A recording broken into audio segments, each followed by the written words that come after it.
किसी भी चीज़ का हम संकल्प करते हैं तो जो हमारे लिए उससे दोष लगने वाले थे उन पापों से हम बच जाते हैं।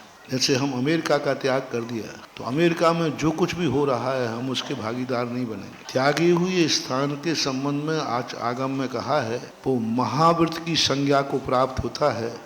दिग्व्रत और देशव्रत के संबंध में कहा, और नियम लेने से व्यक्ति कभी परिस्थितियां आती है वह उन पापों से बच जाता है। और नियम से बहुत फायदे होते हैं।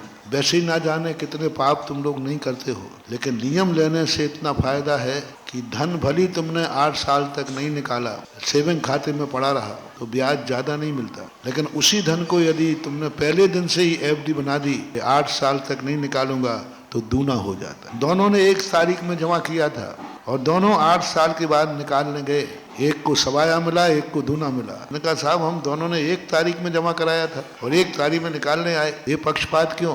बोले इन्होंने संकल्प कर लिया था 8 साल तक मैं नहीं निकालूंगा, मैंने 8 साल तक इस पैसे से बहुत कमाई कर ली, क्योंकि हम निश्चिंत थे कि 8 साल तक ये लेने वाला, और तुम्हारे पैसे का मैं उपयोग ही नहीं कर पाया क्योंकि हमेशा तलवार लटकी थी कब पट्टा लेने आ जाए, इसलिए तुम्हारे पैसे को मैंने सुरक्षित करना पड़ा क्योंकि कभी भी तुम लेने आ जाते हो। और इसने संकल्प किया तो सेविंग खाते का ब्याज एफडी के ब्याज में जितना अंतर है इतना ही नियम में और बिना नियम की जिंदगी में अंतर मानना चाहिए।